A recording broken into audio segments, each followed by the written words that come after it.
In a moment, you'll hear James Stewart as the six-shooter. Just one of the many fine programs brought to you Sundays on NBC. Later this evening, listen to the NBC Star Playhouse with one of your favorite stars. Hear Meet the Press, America's #1 newsmaking program. And be sure to keep tuned for the dramatic story of communism in America on Last Man Out. It's a wonderful lineup of great programs, all of them heard only on NBC. James Stewart as the six-shooter.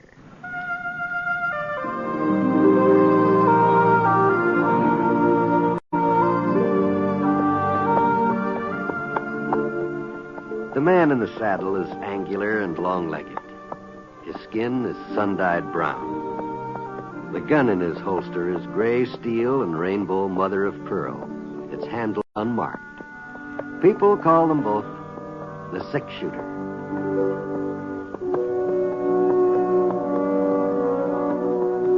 The NBC Radio Network presents James Stewart as the six-shooter, a transcribed series of radio dramas based on the life of Britt Ponsett, the Texas plainsman who wandered through the Western Territories, leaving behind a trail of still-remembered legends.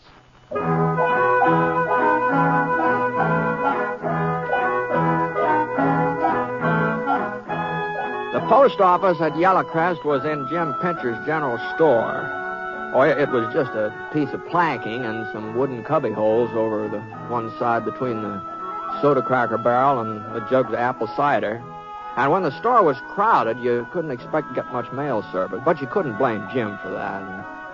It was just like he said, he made his profit on selling groceries and staples, and the post office was just sort of a convenience for the folks in town. Well, anyway, I'd been out on the range about 3-4 months, so I thought maybe a letter might be turning up. Not that I was expecting to hear it from anybody in particular, but, oh, well, it was about my time to get some mail. I usually receive about 3 letters a year. Oh, 4 or maybe some years. But that's not counting the catalogs either. That's just a letter. Nope, I'm sorry, Britt. I just ain't got a thing for you. Well, I thought I might as well make sure while I was in town. Sure. I'm real glad you dropped by. How are things with the Foster outfit? First rate, Jim. First rate. Well, maybe by the time the roundup's over, I'll have some mail for you. Deliveries are usually a little heavier then. Why, one day last September, I got in 6 letters. No. It's the truth, so help me. 6 letters. And it was all for the people right here in Yellowcrest.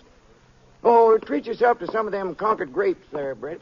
They're real sweet and juicy. Oh, thanks, Jim. Much obliged. Oh, right. Oh, sure. Hey, these are good.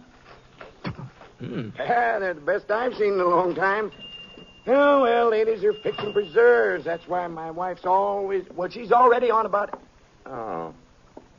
The woman who'd just come in was tall, kind of gray-haired, with deep frown wrinkles in her forehead and big blue saucer eyes. They had black circles all around her. She didn't look my way. As a matter of fact, she didn't seem to be looking anywhere. She just stared straight ahead and resting the palms of her hands against the mail counter. I'd like my mail, please. No mail. You sure?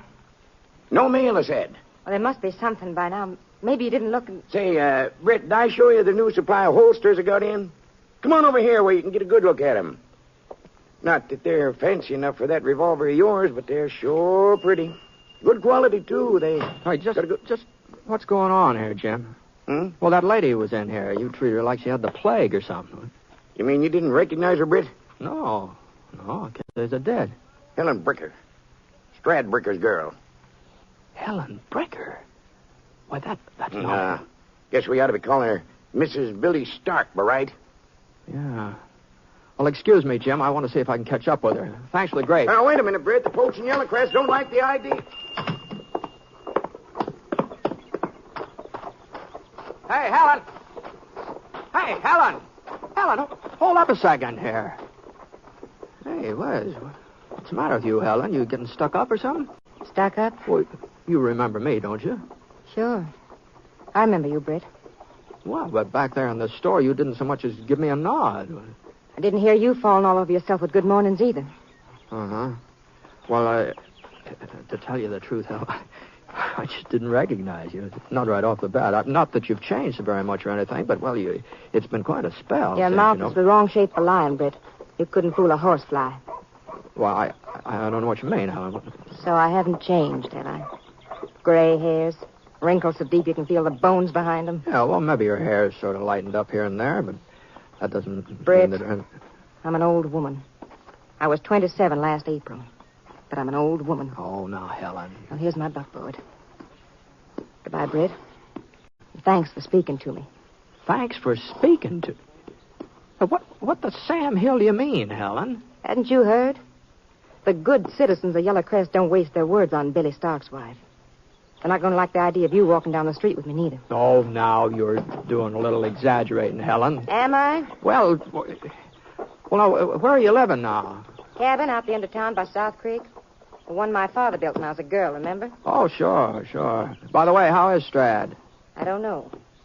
I haven't seen him since I come to Yellowcrest last month. Oh? He sent word I could have the cabin. Nobody's living there anyhow. But I wasn't to come near our house or try to get in touch with him. Not for as long as I live. Get up there, Gene.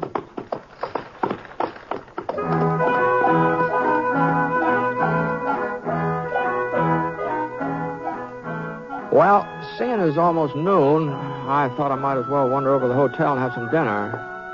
I was just passing Sheriff Ritter's office when I got the doggone pain in the right foot. Wow. Gee, wait, for a minute, I thought I'd broken something. Every time I put my weight down on it, it was just like somebody was driving a spike up in it. Oh, for Pete's sake, why didn't I think of that before? It was a spike. Yeah, that's what was poking up through my heel. It was just a spike. What's the matter, Brett? Huh? Oh, hello, Bud. I reckon my boot needs a little repairing. Better take it over to Seth Jenkins. He'll take care of it. Yeah, I guess I had. Hey, where'd that star on your chest come from? What, you taking over for Sheriff Ritter or something? Temporary, Brett? Yes, sir. He's gone over to Salt Center for a few days, visiting some relatives from back east. Left me as deputy while he's gone. I say. Oh, nice bumping into you. Yeah. Brett. Yeah? Wasn't you just talking to Helen Bricker over by the general store? Oh, yeah, that's right. Brett, we'd appreciate it if you didn't act too friendly towards her. Oh? She shouldn't have come back here in the first place. She must have knowed how the town feel about it. Mm-hmm. Because of her being married to... Why, sure, Brett. You don't blame us, do you?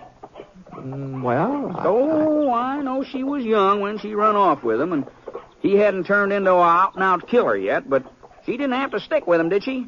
Why, even after he robbed a bank right here in her own hometown and killed Dave Fletcher, she still didn't make a move towards leaving him.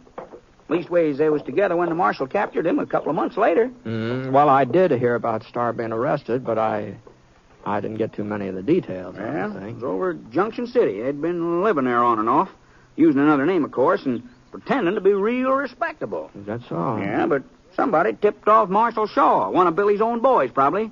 And the marshal took him without firing a shot. He's up at Fort Bryan now, and if you ask me, she ought to be there, too, waiting to be hung right along with him. Well, when's the hanging supposed to take place? This week sometime. The day ain't certain. Leastways, we ain't had word from Fort Bryan yet. I see. Doggone it, Britt. Dave Fletcher was a fine man. Why, if it hadn't been for him and his bank, like as not, there wouldn't even be a town here. Yeah, that's true enough. Every time I see Helen riding around with her head up in the air, it just galls me. Why, even her own father won't have nothing to do with her. A gal like that married to a fellow who's murdered 10, 12 men, maybe. Nobody knows how many for sure. And yet she'd come back here as big as life, as if she owned the place, not asking anybody's buy or leave. Well, Yellowcrest's her hometown, you know. I guess she's got a right to stay here if she wants to. There's not much anybody can do about that. Maybe there ain't. Maybe there is. Uh-huh. Hey, what? Look at that. Who in the thunder's stirring up all that dust? He sure must be in a hurry. Look at him. Yeah, look. Oh, looks like Tim Slater. Well, if it is, he's just back from Fort Bryan. Yeah, it's Tim, all right. Tim, what's the news? They're stringing him up tonight, Buck. It's official. Well, what time? 11 o'clock. It was already testing the gallows when I left. Well, there you are. Yeah. Well, I guess I better see to having this boot fixed. So long, Buck.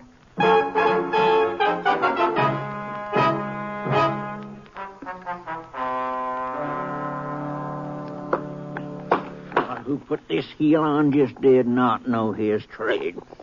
No reason why a nail should come through the inside if the heel's been put on proper. Who made these boots for you anyway, Britt? Well, let's see now. Let's come to think of it. I believe you did. Well, didn't you? You know darn well I didn't. Do you think I can't recognize my own work? Well, I don't Why, know. I never turned out a pair of boots like this even when I was apprenticed. Now, tell me the truth. Where'd you get them? The general store over at White Corners. I thought so. Yes, sir, I thought so. Mm-hmm. Ready-made. That's what they are. Well, I could tell the second I seen them. No wonder you got a nail in your foot. The idea. Britt Ponsett wearing ready-made boots. Well, you know, sometimes it's very hard to find a good bootmaker. Well, I'm here, ain't I? Been here over 15 years. All right, Seth. The next pair I get, you can make them for me. How's that? I think people had learned better than to put their trust in machines. Here. See how this feels now. Mm-hmm. Thanks. No. Oh, it looks like I got a hole in my sock. Well, sir, that don't come as any surprise to me. Never run into a cowpoke yet who didn't have holes in his stocking. Go on, stand on it. Oh, all right. Jump up and down. What do you mean? Go ahead, jump up and down. All right. Yeah. Don't feel a thing, do you? No, I think. Took a human being to get that heel on right, not no machine. You're right, Seth. You're right. All right. Oh, that's fine. What do I owe you? Yeah. I ought to charge you double for having to work on ready-mades, but since you give me your word you'll order your next pair from me, why, I'll stick my regular price. That's 10 cents. Oh, it's more than worth it. Here you are. Thank you. Yeah, gonna be quite a doings tonight, I reckon. How's that? Tim Slater come by with the news just before you dropped in. You mean about Billy Stark? Yeah. We're meeting at Buck Thompson's house, but I don't suppose you'll want to get mixed up in it, Britt. Mixed up in what, Seth? Why, running that wife of Billy's out of town. You knew about it, didn't you? Tim said he seen you talking to Buck. Yeah, I was talking to him, all right. Well, didn't he tell you how we're going to show Helen Bricker, Helen Stark, that she ain't exactly welcome to stay in Yellowcrest? No, I guess he didn't think I'd be interested. We've been waiting until we were sure about that hanging. Figured we'd get rid of one Stark while the state's getting rid of the other one. Mm-hmm. Helen isn't going to be very easy to convince. Burning that cabin where she's staying ought to do the trick. What? I reckon she won't have much choice after that. And seeing as how her own father won't let her live with him, I imagine she might have a little trouble finding somebody else to take her in. Yeah. Yeah. Uh-huh. Well, thanks for fixing my boots, Seth. Feel just like new.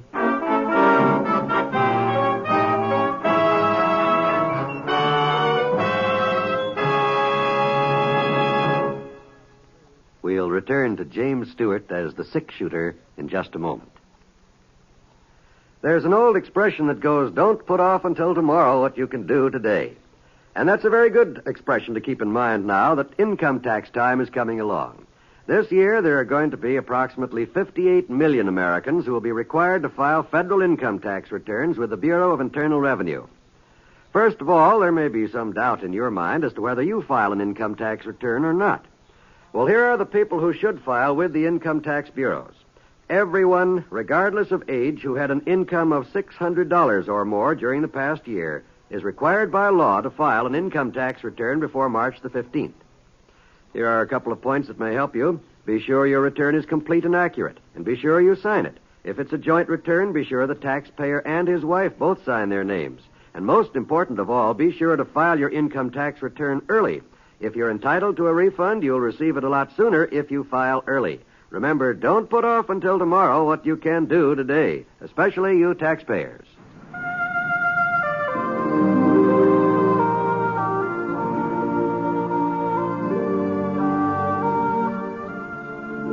Now, Act 2 of The Six-Shooter, starring James Stewart as Britt Ponsett.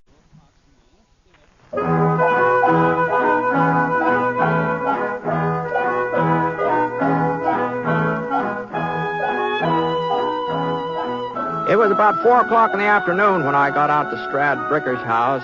There's a big, comfortable 2-story place on 2nd Street. Green shutters. Front porch painted kind of gray shade. The two white cast iron deer standing out in the front lawn. There's one a little smaller than the other. Yes?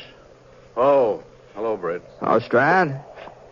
Yeah, mind if I come in? No, of course not. Strad was a big man. A couple inches over 6 feet. Must have weighed, 230, I suppose. None of it was fat, either. His hair was white as snow.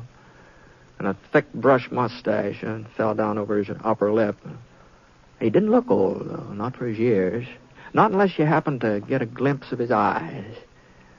And they were sort of dull and faded. They didn't jump all around the room the way they did the last time I saw him.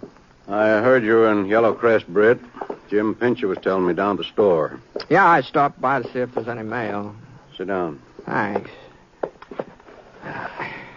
You're looking well, Strad. Real well. I stay about the same. What can I do for you, Britt? I ran into Helen this morning. She sure has changed a lot, hasn't she, Strad? Not so? You haven't seen her yourself? No. Uh-huh. Well, it seems kind of funny. You both live in the same town. Britt, if you've come to try and fix things up between us, you're wasting your time. Oh, no. No. It's none of my business. I know that. I told her he was no good before she married him, I told her. But she knew more than anybody else. She wouldn't listen to me. Well, I guess sometimes it's pretty hard to see a person's faults when you're in love with them. That ain't my concern. Oh, it must be pretty hard on Helen. Everybody blaming her for what her husband did, not even willing to give her the time of day when they meet her on the street. If she don't like it, she's free to leave. No, she wasn't complaining, Strad. I don't think I ever heard a bricker complain my whole life. She ain't a bricker. She's Billy Stark's wife. Well, anyway, about her leaving town. It may be that she won't have much choice about the matter. Billy Stark's being hung at 11 o'clock tonight, and some of the boys are planning to burn Helen out at the same time. They already told me about it, Britt. They told you? What? You're not going to try and stop them? That cabin on South Creek ain't worth worrying about. Well, Helen isn't worth worrying about either, huh? Is that it? There probably won't be any violence. If there is, it's the sheriff's job to prevent it. Oh, now, Sheriff Ritter's out of town. You know that. If he was here, he wouldn't let those fellows get near that cabin. He's left a deputy. Buck Thompson's one of the gang that's fixing to do the burning. She don't belong to Yellowcrest. This ain't her home. Not anymore. Better go someplace else. If she needs money, all she has to do is send word to me. Oh, she'd never take money from you, Strad. Then let her say she was wrong. Let her come to me and say she's sorry she ever laid eyes on Billy Stark. Let her ask me to forgive her. Maybe then I'll care what happens to her. Maybe then I'll care.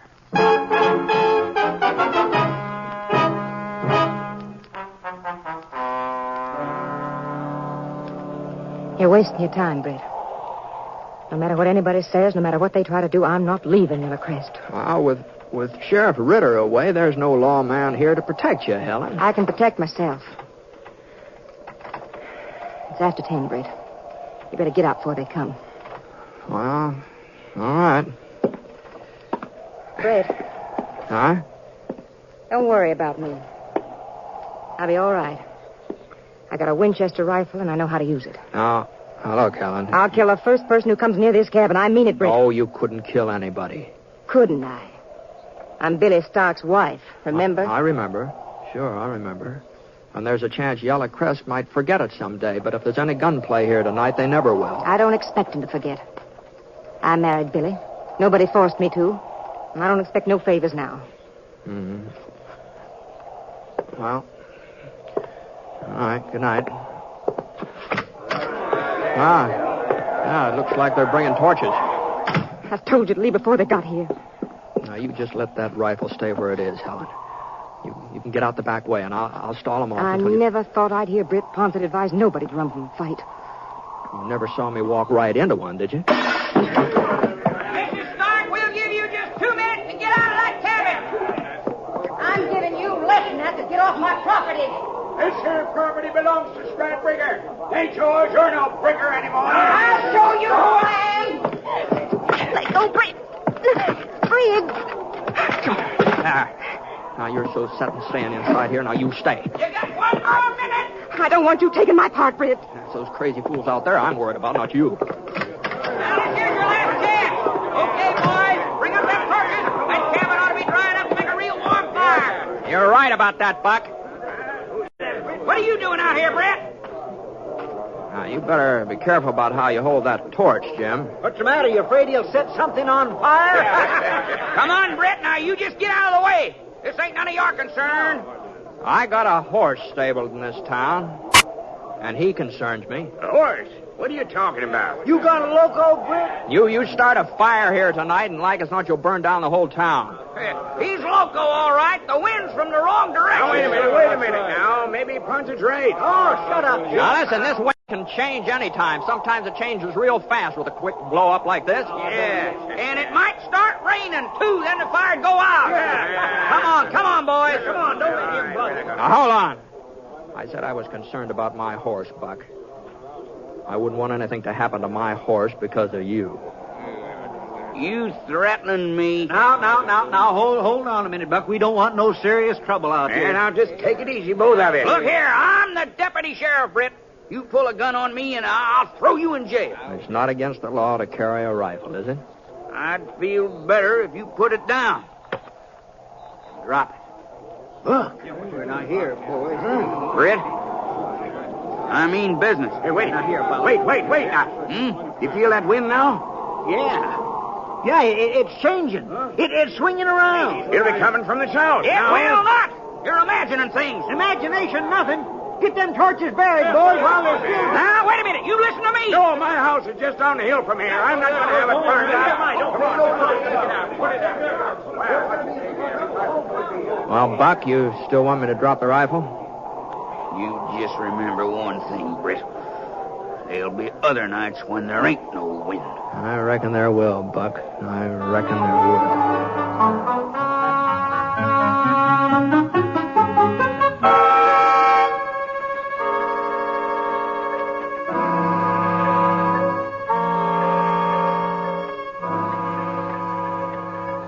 Well, you'll have to get this window fixed, Helen. New painted glass and some putty. That's about all you'll need.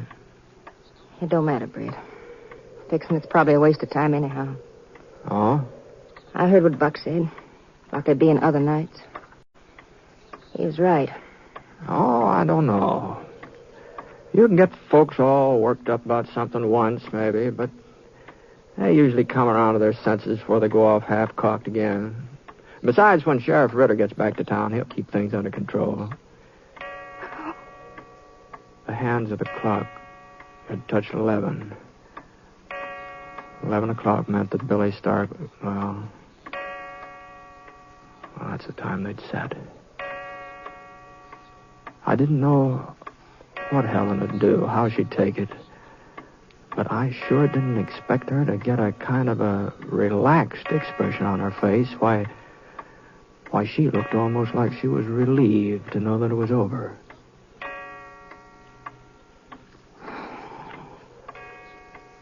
$10 I was married to Billy. 10 years is a long time, Britt. Yeah.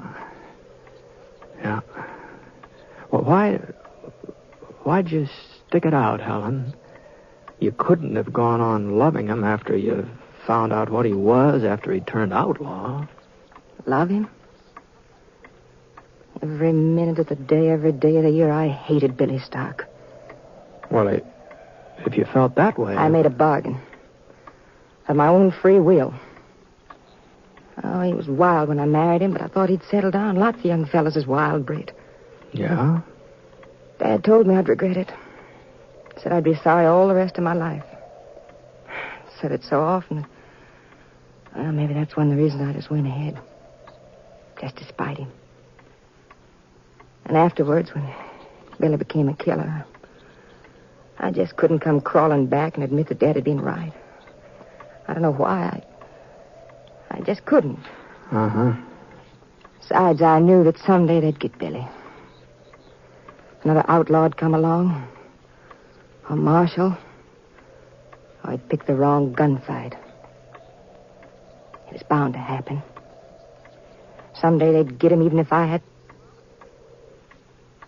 If you had to what? Nothing, Britt, nothing. Well, I'll be doggone. So you're the one that tipped them off, huh? It wasn't one of Billy's gang, it was you. I don't know what you mean. Well, now, you said I wasn't much good at lying, Helen. Well, you're just no good at all at it. You're wrong, Britt. You're dead wrong. I am, huh?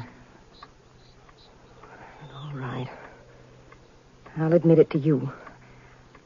I was the one. But you gotta promise me you won't tell nobody. Oh, you're afraid of Billy's friends, ain't it? Friends? Billy didn't have any. Yeah, well, then why don't you want folks to find out what you did? They'd change their whole attitude toward you. Your father, think of him. Well, you'd feel entirely different. It's my life, Britt. It don't concern nobody else. Not even Dad. That's the way I was brought up. That's the way Strad Bricker brought me up. And I'm his daughter. I'm Helen Bricker. Yeah? Yeah, I guess you are.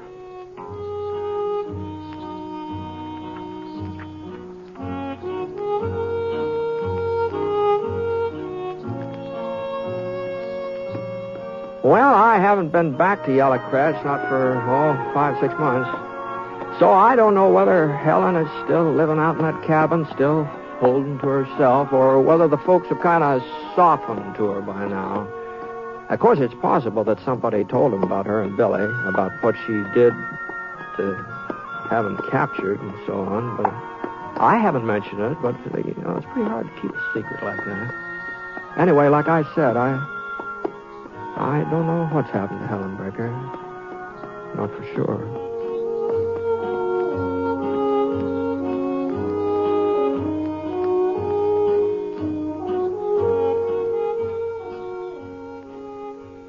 The Six Shooter is a transcribed NBC Radio Network production in association with Review Productions. It is based on a character created by Frank Burt and is written by him. Mr. Stewart may soon be seen in the Universal International picture The Glenn Miller Story. Others in the cast were Lillian Baeff, Ken Christie, Herb Vigran, Parley Bear, and Will Wright. Special music for this program was by Basil Adlam, and the entire production is under the direction of Jack Johnstone.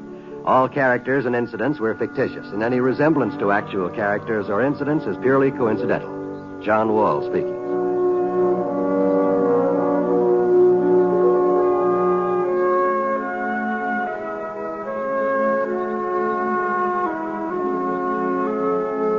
Tonight, hear Sunday at Home on the NBC Radio Network.